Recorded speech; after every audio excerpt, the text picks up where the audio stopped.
مولانا فضل الرحمن چې کوم دی جمعیت علماء اسلام مشر هغه سره رابطې چې کوم دی نو توندې کړې دي دغه دوباره چې کوم دی رابطې بحال شوي دي خو الیامین ګنډاپور چې کوم دی هغه ډېر سخت خفه دي او تېره ورځ به تاسو کتلي چې هغه کوم بیان مولانا صاحب پسې ورکړو دغه شانتې شاید خان عباسي هغه پسې چې کوم دی نو هم تللی دی خو ورسره دی خو هغه به څه سوچ کوي چې کله د نیب یو ناجیه زکي صاحب هغه باندې جمع کړو د عمران خان صاحب او هغه په دغه جیل کې اسې بې صدقه کړو بیا پیسه ثابت هم نشو ښه دغه شان پیپل پارټۍ سره هم رابطې کړي دي بل یو هم خبر دی چې پی کا ایک چې کوم دی هغه منظور شوی دی خو په دې باندې بعضې اسمبلۍ کې چې کوم دی نو صحافیانو په هغې باندې اعتراضات کړي دي احتجاج یې کړی دی او په هغې اتاتاټ چې کوم دی وزیر اطلاعاتو د صحافیانو سره ملو شوی دی چې دا قانون چې کوم دی دا دروغجنو دپاره دی دا د ټګمارو دپاره دی دا د پروپیګنډو والا دپاره دی دا چې څوک دروغ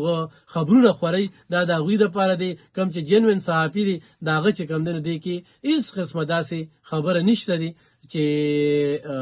هغوی ته نقصان ورسي نه هغوی له دغه یقین دخاني ورکړې ده او چې دا به په حقایق والا چې څوک حقایق وي په هغه صحافي باندې به دا هېڅ قسمه اثر نه غورځوي ښه ګرانو کتونکو یو بله خبره چې کله دوی په دې 24 25 26 باندې درنه کړې وه او په دغه درنه کې موټروی بنده شوې وه نو تاسو ته پته وي چې هغې نن رپورټ اسمبلۍ ته پیش شوی دی 15 کروړه او 15 لکه روپۍ نقصان شوی دی 15 کروړه او 15 لکه روپۍ نقصان شوی دی مو عام خلک چې موږ په دې دغه کې د دې موږ ته څه پیدا وه دا خو موږ ته ماف کوي نه د حکومت چې کوم دی وفاقي حکومت پې زموږ نه وصولوي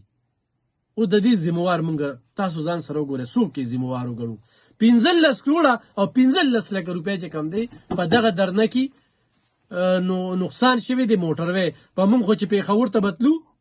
څو میاشتې مخکې نو 10 روپۍ به اخیستې اوس یې یکدم 80 روپۍ کړې دا ولې په 9 مای یې چې موټروی سوځولې وي د هغې 10 روپۍ نو دا په اربو روپۍ شوې دا خلکو نه اوس په دا 15 کروړ چې کوم دی کیدای شي دې لپاره هم د موټروی ټیکس نور هم زیات کړي او زمونږ نه به وصولي وفاق خو زمونږ نه اخلي نو